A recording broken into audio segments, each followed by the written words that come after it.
And we're really glad that you are here with us. We were jam-packed over in our room, so we're kind of excited to move into more spacious quarters here, hopefully in a few weeks. And it makes me happy because it brings back so many wonderful memories of time that I had in the past when I had the opportunity to be a teacher at Florida College and enjoy relationships with my students. But I will say that not every one of those relationships has gone the direction that I hoped it would.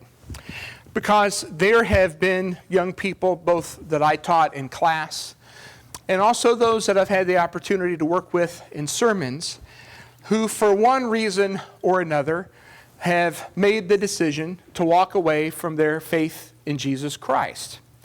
That's not at all an uncommon phenomenon. Matter of fact, it's becoming more and more common. You might remember a couple of weeks ago, I talked to you about a story involving a well-known evangelical minister whose name is Josh Harris, who was famous for writing a book about 20 years ago called I Kissed Dating Goodbye, in which he was arguing for something called Christian courtship. Well, a few years later, he renounced that book and then recently renounced his faith in Jesus Christ altogether. And just a few days later, another story like this hit the mainstream press about a Christian contemporary musician whose name is Marty Sampson, who also said that he was sort of in the process of losing his faith. One of the things he said in his quote on Instagram is, no one likes to talk about it, but how many preachers fall? How many miracles happen? Not many. No one talks about it. Why is the Bible full of contradictions? No one talks about it. How can God be a God of love and yet send 4 billion people to a place all because they don't believe? No one talks about it. And then he went on to say, I want genuine truth, not just the I just believe it kind of truth. Science keeps piercing the truth of every religion. And then he said, a lot of things help people to change their lives, not just one version of God.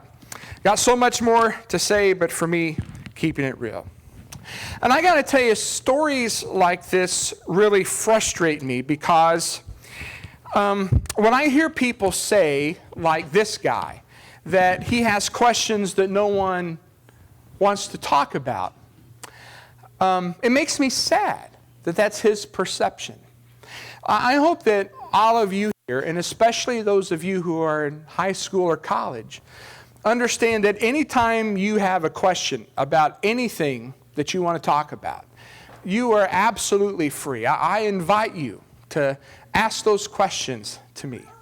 But the reality is, this trend is something that we are seeing across culture. Here's a chart that I saw, which goes by generation, and I realize these numbers and letters are probably too small for a lot of us to read, but can you at least see the colors orange, burnt orange, and green? Can you all see those?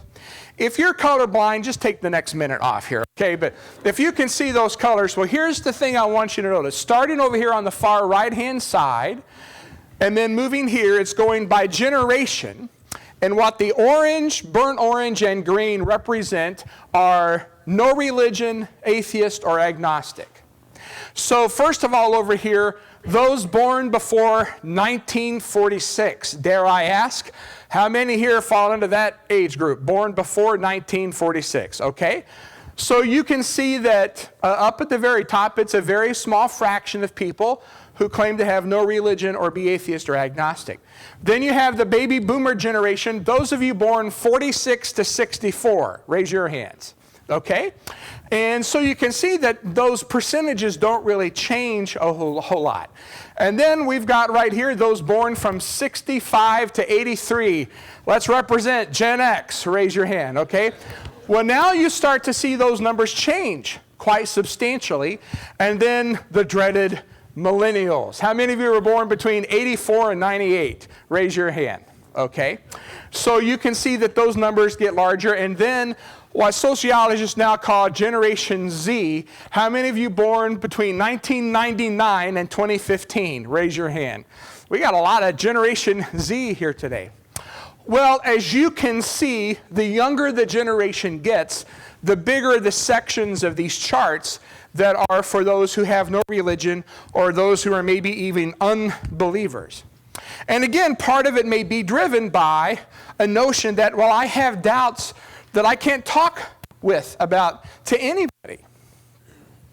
I want you to understand that, I recognize everybody is wired differently, but I want you to know that if you are someone who has doubts, I'm very sympathetic to you. And part of it is just because of my own personality. I am by nature a second guesser. I can't tell you how many times in the morning I get in the shower and I wash my hair, and then I can't remember, did I wash my hair already or not? And so I wash it again, and then it suds up really big. How many of you all are like that here? Right? So there's a few of you who are in that same boat. I'm a second guesser and a doubter over much bigger questions in life too. And as you can imagine, over the last couple of years, as Christy's illness turned more serious, and then as she passed away, and then as I've had to grapple with her loss, I've continued to have doubts. So I want you to know that I am sympathetic to you. I want you to also understand that doubts come in many different forms. Some doubts, like a lot of what I've been wrestling with, are very emotionally driven. But even then, some of our emotional doubts are actually triggered by deeper intellectual questions that we have. And so what I want to do this morning, and in keeping with our recent emphasis on building faith, is I want to start with you a series of lessons designed to tackle questions like, what reason do we have to believe God exists? How can we believe God exists with all of the evil and suffering in this world? If God exists, why should I be a Christian? There's a lot of other religions to choose from.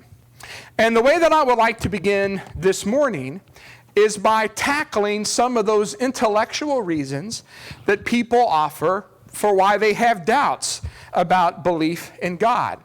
And I will tell you that most of the things I'm going to present to you this morning come from conversations I've had with a lot of my friends, either in person or on social media. I've been blessed because of a singing hobby I have to have a very diverse set of friends. A lot of my friends on Facebook are people I knew from Florida College or taught there, or people I've known in church work. But about half of my friends are people I've met through singing, and they are all over the map when it comes to their beliefs and their lifestyle. And it has afforded me a wonderful opportunity to get to know people who don't believe like I do and to talk with them. So I want to share with you some of what I've heard from them about reasons why they don't believe. And here is the first one. The first one is faith is just a belief without any evidence at all, and that's not how my mind works. I have a friend over in Sweden that I've gotten to know through singing barbershop, and one time we had an exchange on Facebook in which he said this: "Sorry, but you just cannot argue that there is any kind of evidence whatsoever that supports Christianity. If there were, it wouldn't be called belief." So in his mind, if you believe something, if you have faith in something, it cannot be because of any factual evidence or logical reasoning. And I will say to you, there is a grain of truth behind this objection. And the grain of truth is, he has undoubtedly encountered a lot of professed Christians who have essentially said the same thing. And if he hasn't, I have. There was a lady one time where I preached in a different congregation who one time was sort of, pouring her heart out to me that her kids did not believe. And she said, "I just don't understand why my kids don't believe. I don't understand. How can they not see? It's just so easy." Well, for some people, it isn't just so easy.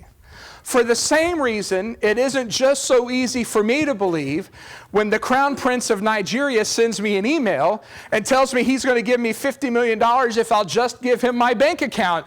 That's not just so easy either. I emailed him back and asked for proof, and then I didn't give him my information. But no, I want a reason to believe in what he's offering. And by the same token, there are many of us, really everybody has some reason for what you believe. But I'm sure he's heard someone say something like, well, I don't have to have a reason. I just make a blind leap of faith. I want you to see that that is not at all how the New Testament describes what Christian belief is all about. And to show you this, would you turn back to our scripture reading this morning in Acts chapter 17. I want you to look at a few passages with me where the Apostle Paul travels in different places to talk about the claims of the gospel. And what I want you to see is the great emphasis placed on reason, on using your mind. So in Acts chapter 17 and verse 2, and Paul went in, as was his custom, and on 3 Sabbath days, the text says, he reasoned with them from the Scriptures, explaining and proving that it was necessary for the Christ to suffer, to rise from the dead, and saying, this Jesus whom I proclaim to you is the Christ. Later in chapter 17, Paul travels to a different place. And in verse 16 it says, now while Paul was waiting for them at Athens, his spirit was provoked within him as he saw the city was full of idols. So he reasoned in the synagogue with the Jews and devout persons, in the marketplace every day with those who happened to be there. One other quick example, if you turn to the next chapter, to Acts chapter 18 and verse 4, when Paul goes to Corinth, it says, he reasoned in the synagogue every Sabbath and tried to persuade Jews and Greeks. Now, I recognize someone may say, well, I don't accept those arguments. I get that. But the point is, Paul didn't go to these cities and say, don't you just see, it's just so easy to believe. You ought to believe without any reason or evidence. To the contrary, he went to these places and he made arguments. He offered reasons. He used his mind and asked those listening to him to use their minds as well as they considered his claims. I just want you to see that genuine faith is not the opposite of reason. It builds on reason. Well, another one of my friends said, well, you know, Christianity is just wishful thinking. You may think you've got reasons, but at the end of the day, the only reason for your faith is you're afraid to die, and you're just grasping at straws to give you some hope beyond death. He said it's a comforting thought. Hence, people want to believe. It's as simple as that. As an aside, this was a Swedish friend, and I was so impressed that he was able to talk with me, even though his first language is Swedish and not English, and he used the word hence, which, I mean, we don't even use that here in America, so I thought that was pretty cool when we had this discussion. But what he's saying here is, at the end of the day, you only believe because of wishful or hopeful thinking. There is a grain of truth to this statement, and the grain of truth is, Christianity doesn't consist entirely of wishful thinking, but certainly the Bible says an awful lot about hope. And in fact, if you'll turn with me over to 1 Thessalonians, to the 4th chapter, the Bible writers even make a big contrast between unbelievers and believers precisely because we have hope and they don't. So for example, in 1 Thessalonians chapter 4, Paul says in verse 13, but we do not want you to be uninformed, brothers, about those who are asleep, that you may not grieve as others do who have no hope. But here's what I also want you to notice. The hope that Paul expresses in this passage is not just simply wishful thinking. It is based on a reason. And the reason is, Paul believes Jesus Christ rose from the dead. So verse 14 says, for since we believe that Jesus died and rose again, even so through Jesus God will bring with him those who have fallen asleep. Yes, this is hopeful thinking, but it's hope with a reason. Hope that has a basis in a historical claim that Jesus of Nazareth died and was buried, and 3 days later he rose again. So I grant that yes, we believe because we have hope in something. I mean, I didn't become a Christian so I could believe something that was hopeless, right? I don't think anybody would just choose to believe something that is hopeless. That's not the issue though here. The issue is there a reason for the hope? Here's the other thing I want to say, though. Christians are not the only people who are motivated in part by what they hope is true.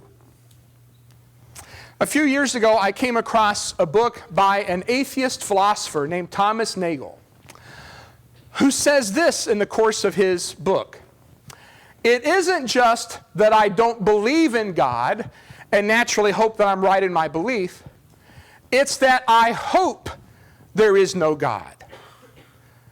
Now, do you see what he's saying is that he doesn't believe in part because he hopes there isn't a God.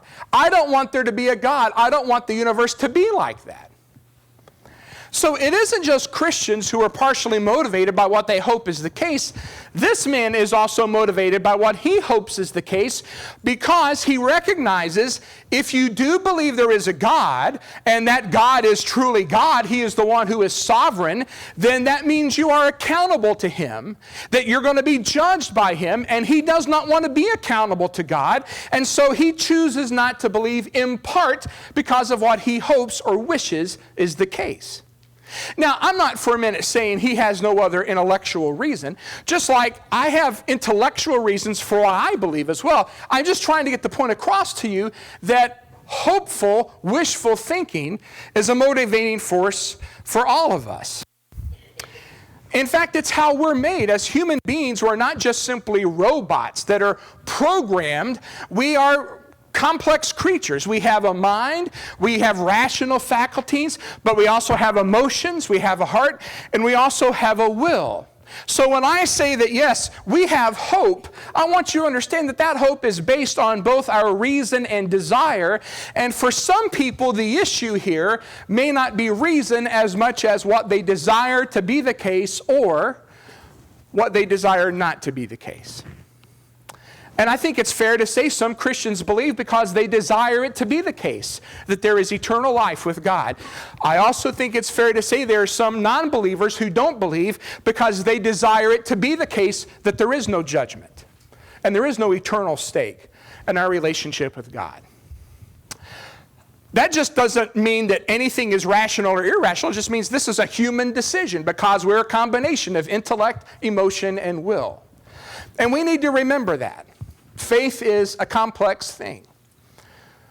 I've recently had to confront this with my workouts at the Y when I go to the pool.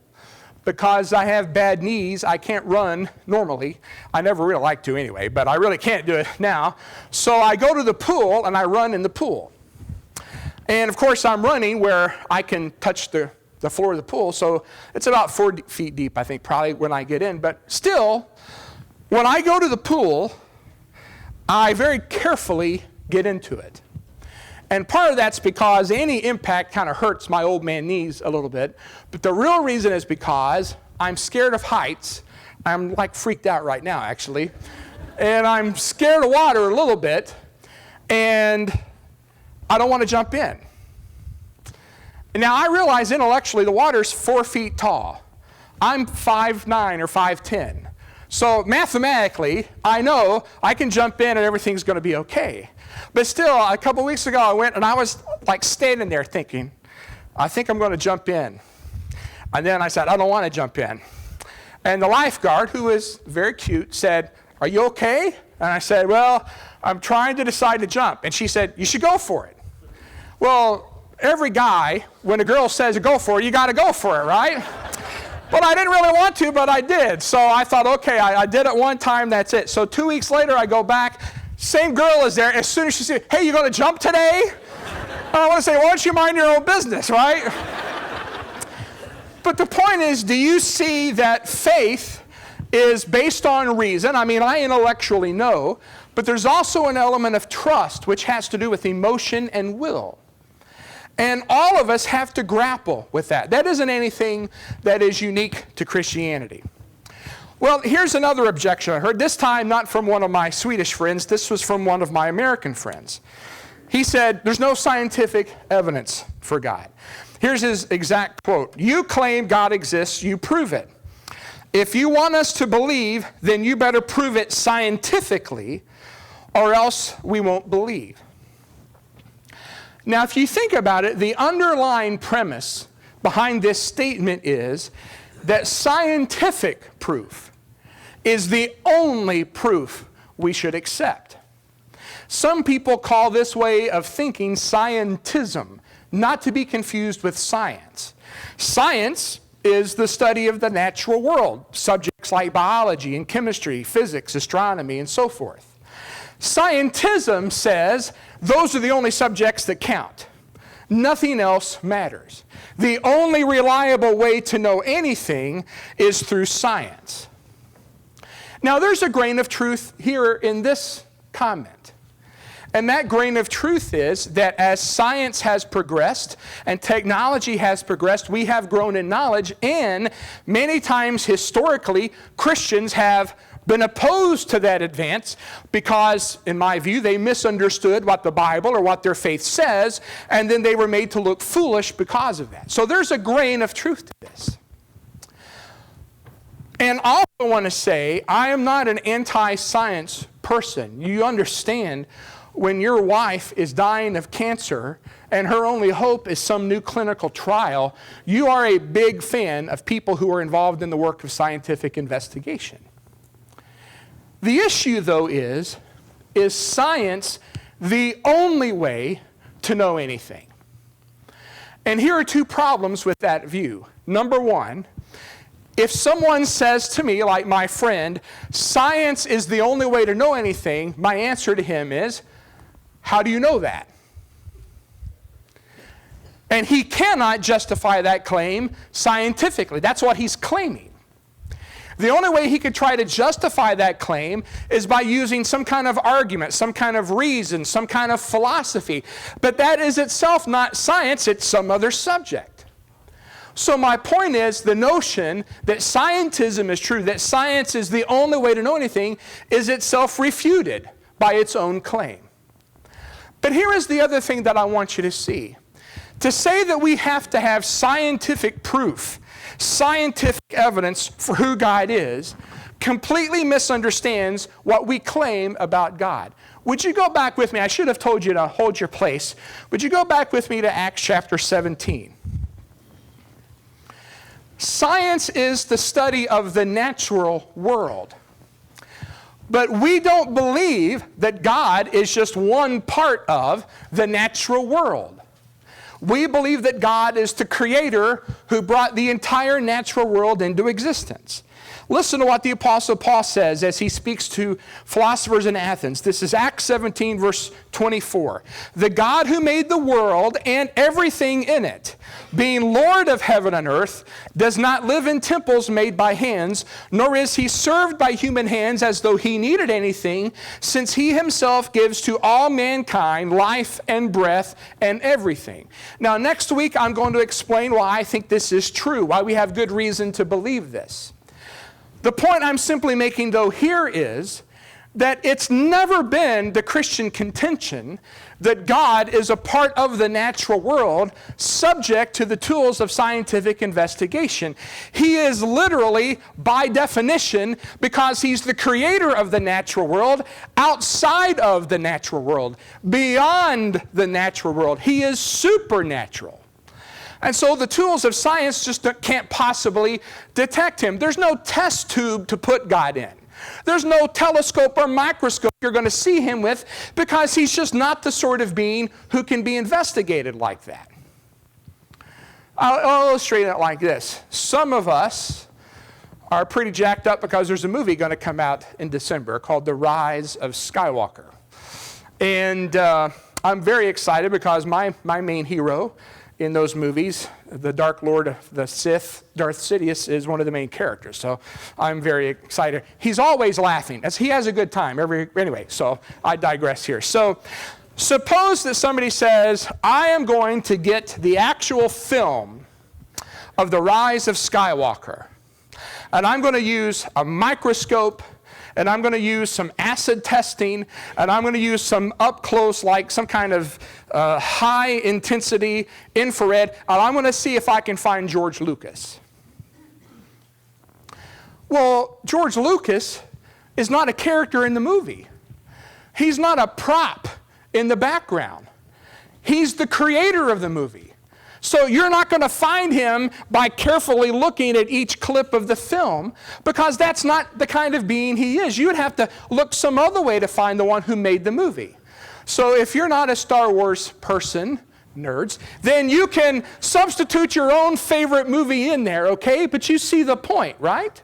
If you want to find the creator of the movie, you're not going to find it by meticulously subjecting the movie to a microscope. You're going to have to think much bigger than that.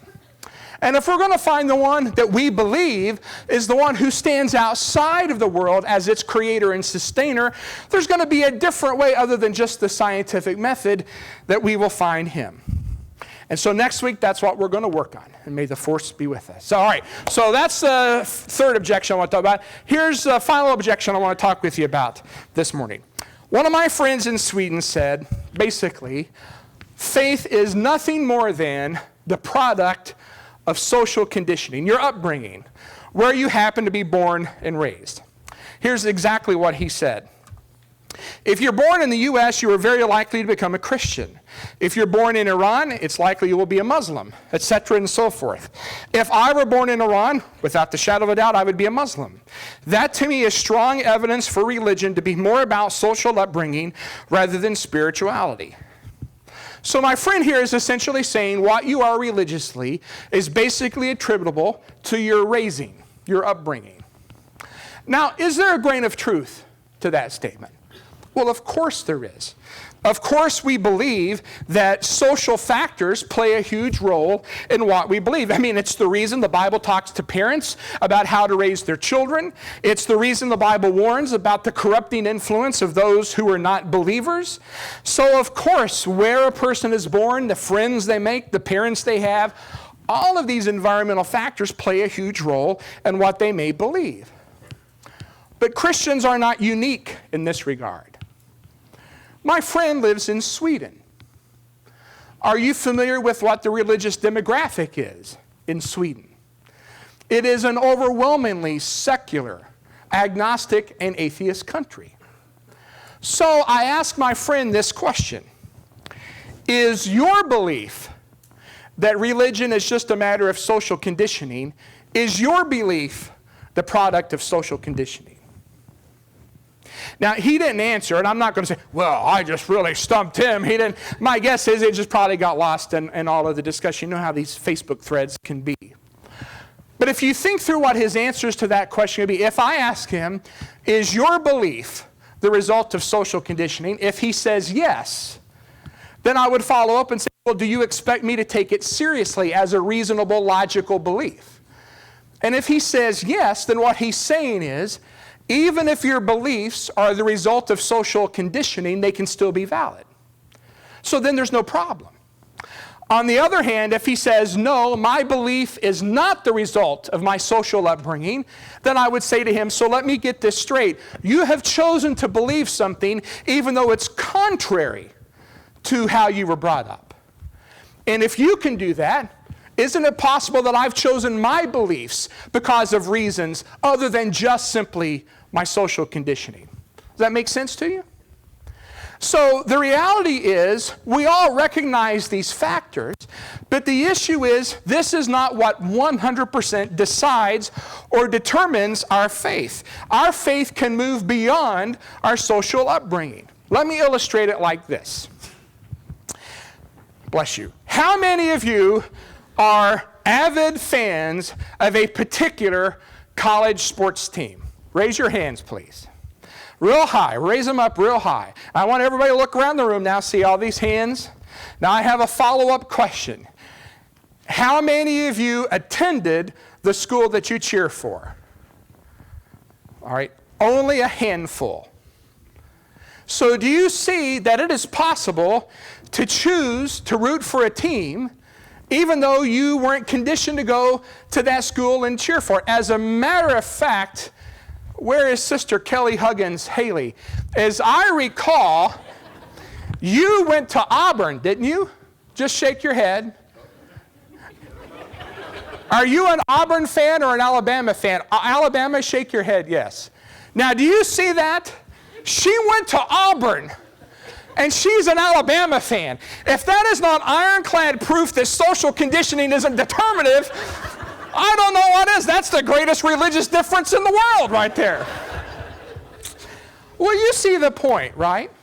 I mean, we all recognize the influence of how we're brought up, but we also recognize there are other factors. For example, I started off the lesson today by talking about people in America losing their faith.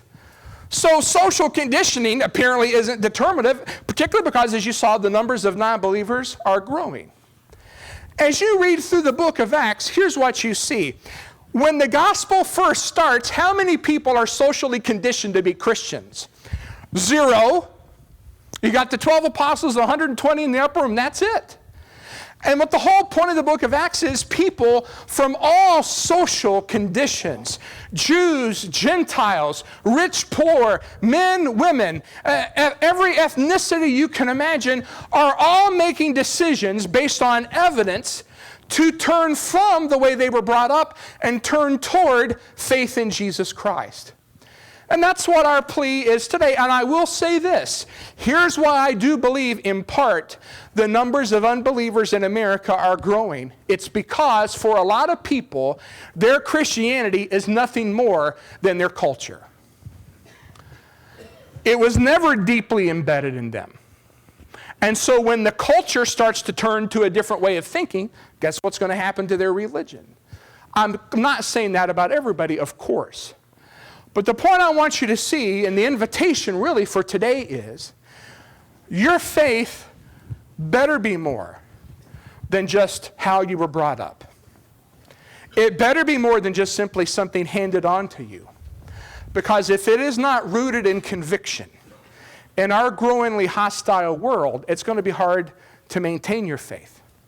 But what I hope to be able to show you in some of these lessons is there are very good reasons that in spite of our hostile culture, there are reasons to believe.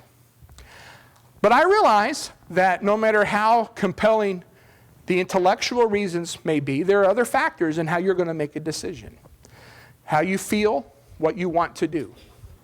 And this morning, my hope is that you will see that the truth of Jesus Christ is so compelling that you are willing to make the decision even contrary to what you want to do in terms of your own self-centered desires, that you will embrace the call of Jesus to deny yourself and take up your cross and follow him.